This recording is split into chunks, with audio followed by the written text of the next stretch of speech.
Hello and welcome to an incredibly beautiful waterfall in Waterfall Country in Wales. I am absolutely stoked. I can't see a thing. So hopefully you can hear what I'm saying, because it's been a bit of a scramble to get down here, to be honest. Straight down the vertical cliff face pretty much. Got down to this point down here to try and take a picture of this waterfall from lower down. And I think I've settled a competition, at least one of them. I think there might be several here, which is with this small waterfall just in the foreground in the lower part of the shot. We've then got the main waterfall sort of in the middle, with then the bridge, which is sort of crowned by these two trees looking over it at the top. And we're going to go with a portrait composition. Got a circular polarizer on, just take some of the glare off the water, and then we'll just have a play around with shutter speeds and see what we can get. I don't want to completely blur out this water because I want to keep some of the power of it, but also I don't want it too deep down in the shot. So let's see what we can do.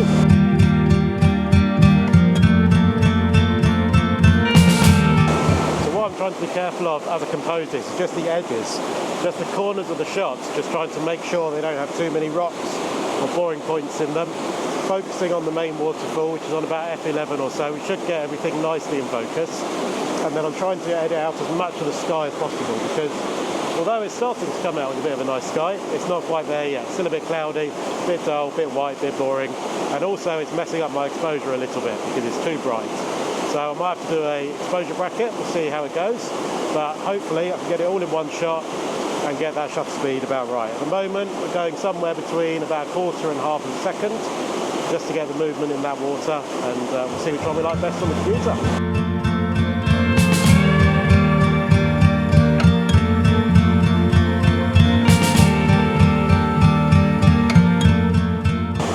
An awesome place to be. It's about 8:30 in the morning. Sun only rose about 10 minutes ago. Got the place to myself. Absolutely fantastic. Brilliant. What a stunning first image that one really is. I really like that. However, I think what I might try and do is just get a bit closer to this bottom fall. Try and make that sort of entire bottom half of the picture. Maybe switch to a wide angle lens, and then that'll really exaggerate the difference between this bottom fall and the middle fall. Really sort of give some separation in the image, and hopefully that'll make the bridge stand out even more as well with the trees overhanging. Let's move over there, try and scrabble over that bit, see what we can do without falling over, and see what we can get.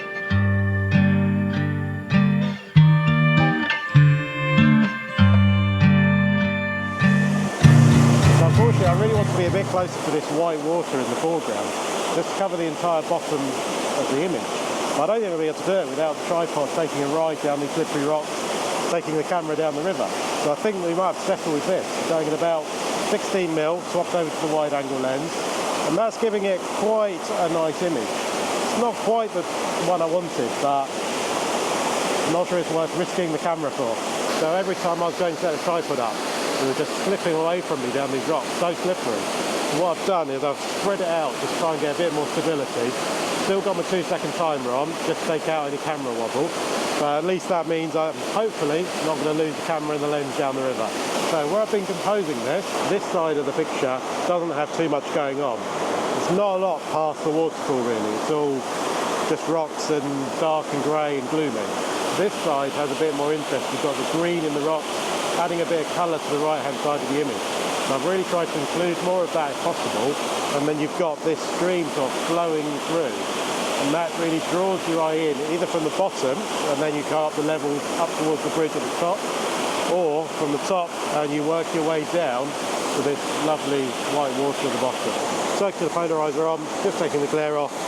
Similar sort of thing to the last one, but completely different perspective. So happy, so happy.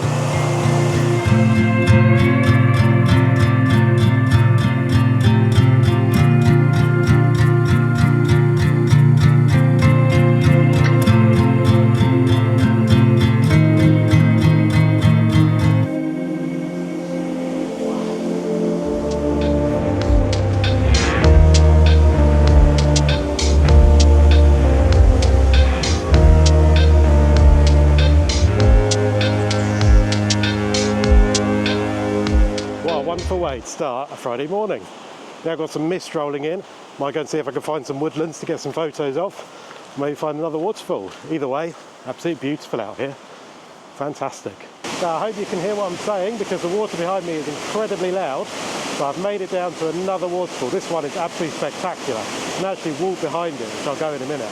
What I've done is I've got the camera down nice and low, so I'm hoping to use some of these rocks down here, just as foreground interest, and then with the waterfall in the background. I'm not going to have too long of a shutter speed because I want to keep the power of that water because I'm getting soaked standing here. It's brilliant. It's going to be a good test for Nikon's weather sealing, I've got to say. So I think I've settled on a portrait orientation for this one, and what I've been doing is just topping the lens cap off, taking a couple of shots. It's going to be a focus stack with these rocks in the foreground and the waterfalls in the background, and then popping the cap back on to try and keep everything as dry as possible. It's not really working, I'll be honest, but worth a try.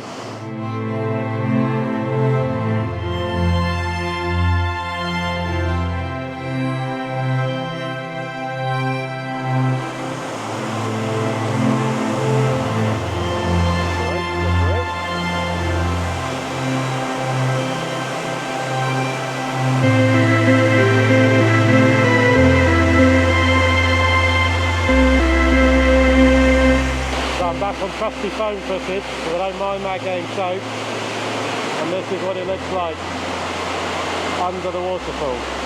That's very cool, I've got to say. Pretty awesome. Now I did walk around the other side of the river to get some more footage and some photos, but it was quite busy, few dogs, few people, and to be honest, after about 30 seconds there was so much spray on the camera you couldn't really see anything anyway. So I will just leave you with this photo here from the other side of the river.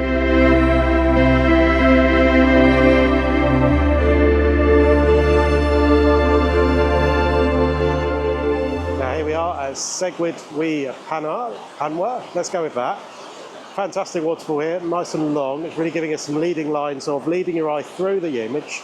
Starting at the right with the river in the background, then it draws your eye through sort of 4 waterfalls as you work your way through the image. Absolutely lovely. That's the composition I've settled on. It's got a nice bit of water in the bottom as well, which is just balancing it out. Not sure on my exposure time yet. We'll probably go, I mean, I've gone up to a 30th of a second, and I think that's about as far as I'm going to go, but we'll see what happens. I've taken everything from half a second upwards. So, going down the big screen, see what I think.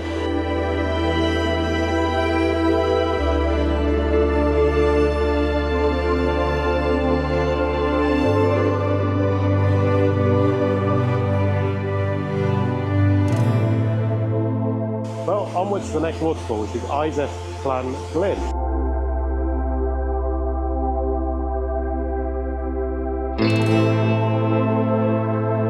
Right, so for this one here, I think we're going to go with a nice square crop, back to me square crops, and we're going to have these waterfalls in the background, stacking down, and then the river leading your eye through the image out to the sort of bottom left-hand side. It is going to be a focus stack, I think, as much as I don't like doing it with water. I don't think there's much choice in this one to get the foreground in frame and the waterfalls all in sharp focus. We've got to do it. Still, it's not to the end of the world, we'll make it happen.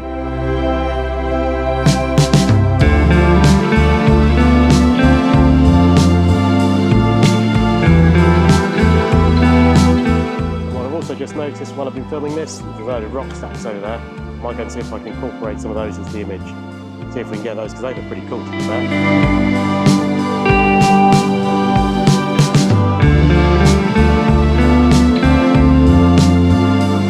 Made for a good shot. We've sort of got the camera nice and low, sort of seeing through all of the rock stacks. Then we've just got the waterfalls just creeping into shot in the background. It's going to be a focus stack because can't possibly get all of this in focus without any aperture. Got for 4 shots. I don't think we'll need the last one, but we'll stack them all together when we get back. But what a wonderful place.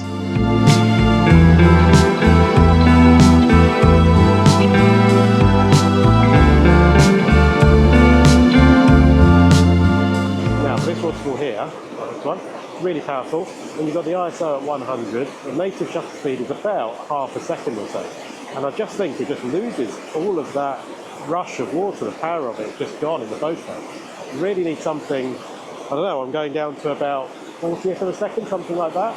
And at that point it's really starting to get a little bit of detail and capture all that power in the water. Crank the ISO up quite high, but let me know what you think. I just think that doesn't really work as a photo when you're at the base ISO of 100 with a shutter speed of half a second or so. It just doesn't Doesn't look good for my eye. You need a much smaller water with a rock pool for that to come.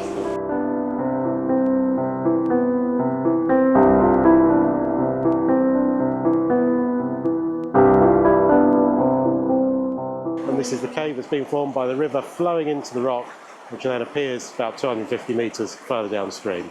And what we're going to do is use this slight S-curve that we've got going on in the river, with the camera nice and high to capture all of that. We're going to try and make a nice flowing waterfall, runs into the cave and then into this black hole at the back. So that's what it's like in real life. I can't see a thing in there.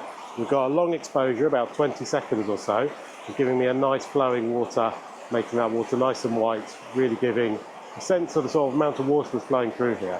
The only thing I don't particularly like about this shot is we've got these trees overhanging the cave and they're just poking in at the top of the shot. Not a lot I can really do about them, so we'll have to make do. Maybe we can clone them out later. I doubt I will.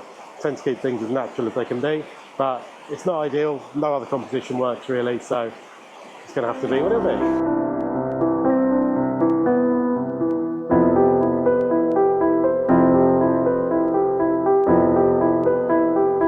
Got some really good shots from there, really happy with them. I hope you are too. If you have, give it a quick like. Just like to thank you so much for watching. If you've enjoyed this one, maybe consider this video here, so where I go and take 3 competitions of a smaller waterfall in Scotland. So you might like that as well. Or consider subscribing for some other content, and I hope to see you soon.